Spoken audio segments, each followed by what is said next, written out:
నిన్న ధరణి మీద ఒక చర్చ జరిగింది. ధరణి మీద సీరియస్ రివ్యూ జరిగింది.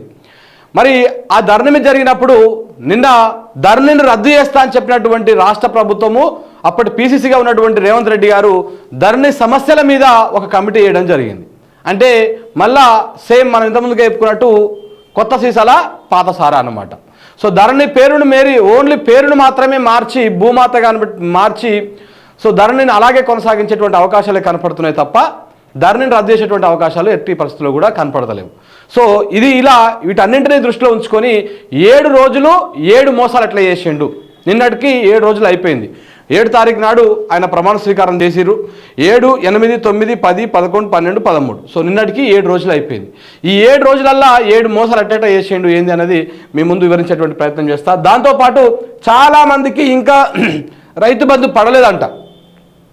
పడింది అని చెప్పేసి అక్కడక్కడ అనుకుంటారు. 1 ఎకరం 2 ఎకరాల వాళ్ళకి ఇప్పటికి ఇంకా చాలా వరకు పడలేదు. ఇవాళ సాయంత్రం వరకు దాన్ని ఒకసారి మనము క్రాస్ చెక్ చేసి అసలు రైతు బంధు వేస్తున్నారా వేస్తలేరా, ఎంతమందికి రైతు బంధు రాలేదో కూడా మెసేజ్ పెట్టండి. సో కామెంట్స్ పెట్టండి, దాన్ని చదివేటువంటి ప్రయత్నం చేస్తాం. సో రైతు బంధు కూడా చాలా వరకు రాలేదు అని చెప్పేసి మనకైతే ఫోన్స్ వస్తున్నాయి, మనకైతే కొన్ని మెసేజెస్ కూడా వస్తున్నాయి. సో దాంతోపాటు అసలు ఈసారి పింఛన్ రేవంత్ రెడ్డి గారు ప్రధానంగా ఆయన ఎన్నికల ప్రచారంలో పీసీసీ అధ్యక్షుని హోదా ఆయన ఒక హామీ ఇచ్చారు. ఈ నెల మీరు 2000 తీసుకోండి, వచ్చే నెల మా ప్రభుత్వం వస్తుంది, కాంగ్రెస్ ప్రభుత్వం వస్తుంది, మేము 4000 పింఛన్ ఇస్తామని చెప్పారు. కానీ ఇప్పటిదాకా 4000 పింఛన్ ఇస్తారా 2000 పింఛన్ ఇస్తారా దేని మీద క్లారిటీ లేదు.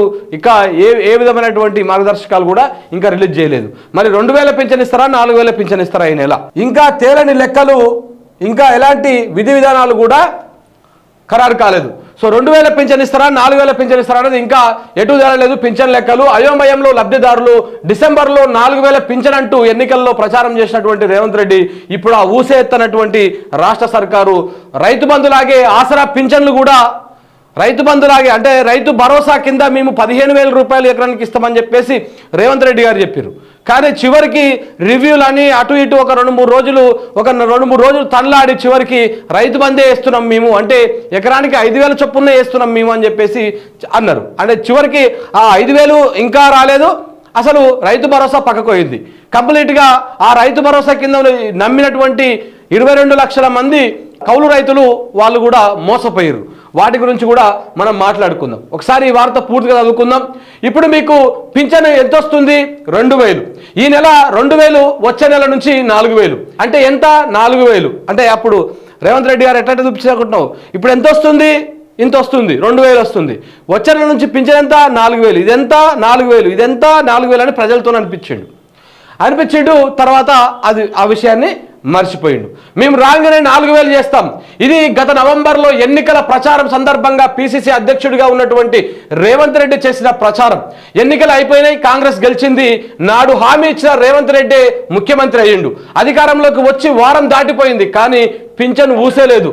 2000 ఇస్తారా 4000 ఇస్తారా ఇప్పటికీ తేలలేదు. ఇంకా లెక్కలు తేలలేదు. కాబట్టి రైతు బంధు లాగానే పింఛన్ కూడా అవే 2000 ఇస్తారా, లేక ఇచ్చిన హామీ ప్రకారం 4000 ఇచ్చి మాట నిలబెట్టుకుంటారా అన్నది చర్చనీయాంశంగా మారింది.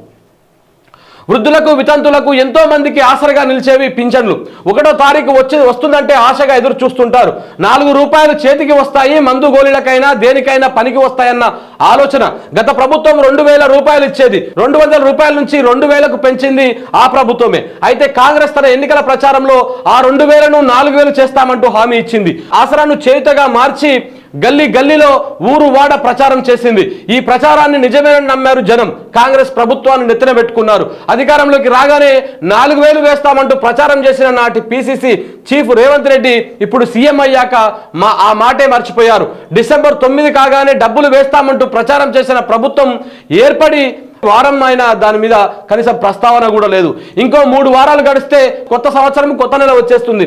పింఛన్ల గురించి అధికార పార్టీ లెక్కలు వేస్తూనే కూర్చుంది తప్ప దీనిపై తేల్చకుండా వచ్చే నెల పింఛన్లు ఎలా వేస్తారు, 2000 ఇస్తారా 4000 అన్నది ఇంకా తేల్చలేదు. ఇంకో 6 నెలలు పడుతుందన్న ఆశ్చర్యపోవాల్సినటువంటి అవసరం లేదు. రైతు బంధు డబ్బులు లెక్కనే ఈ పింఛన్లు కూడా ఆసరా పింఛన్లు అన్నటువంటి ఆసరా పింఛన్ లెక్క ఈ పింఛన్లు కూడా 2000 ఇస్తామా అన్నటువంటి అనుమానాలు కూడా కలుగుతున్నాయి. రైతు భరోసాకు 15,000 ఇస్తామంటూ చివరికి రైతు బంధు డబ్బులు వేసింది రేవంత్ సర్కార్. ఈ ప్రభుత్వం చర్యలు చూసి ఆ లబ్ధిదారులు కూడా ఆందోళన చెందుతున్నారు. తమ పరిస్థితి కూడా రైతుల లాగానే మారుతుందా అన్నటువంటి ఆలోచనలో ఉన్నారు. ప్రభుత్వం వెంటనే దీనిపై స్పందించి పింఛన్ లెక్కలు తేల్చాలని చెప్పేసి వారు డిమాండ్ చేస్తున్నారు. సో కాబట్టి ఏం జరుగుతుంది? రైతు బంధు లాగానే ఇప్పుడు రైతు భరోసా లెక్క మేము 15,000 ఇస్తామని చెప్పారు, చివరికి 5,000 ఇచ్చిర్రు. కౌలు రైతులకు కూడా 15,000 లెక్కన ఎకరానికి 7,500 రూపాయలు తొలి విడతకి రిలీజ్ చేస్తామని చెప్పారు, చివరికి వాళ్లకు మొండి చేయి చూపించారు. వ్యవసాయ కూలీలను గుర్తించి వాళ్ళకు కూడా 12,000 ఇస్తాము, తొలి విడత కింద 6,000 ఇస్తాము అన్నారు, వాళ్ళకు కూడా మొండి చేయి చూపించారు. అక్కడే ఈసారి కూడా మరి 4,000 ఇస్తామని చెప్పేసి పింఛన్ 4,000 ఇస్తామని చెప్పేసి ప్రచారం చేసుకున్నటువంటి కాంగ్రెస్ నాయకులు ఇప్పుడు దాని మీద కనీసం అధికారంలోకి వచ్చినాక మాట్లాడడం లేదు. ఇదే విషయాన్ని మనం పెడితే అరే ఎందుకురా నాయన నాకు అర్థం కాదు, ఇది ఇస్తామని చెప్పింది ఎవడు?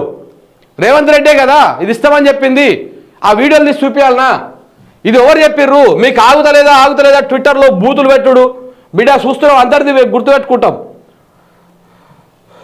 ఎవడు మేము చెప్పమని చెప్పినావా? తెలంగాణ ప్రజలు ఎవరైనా అడిగిర్రా?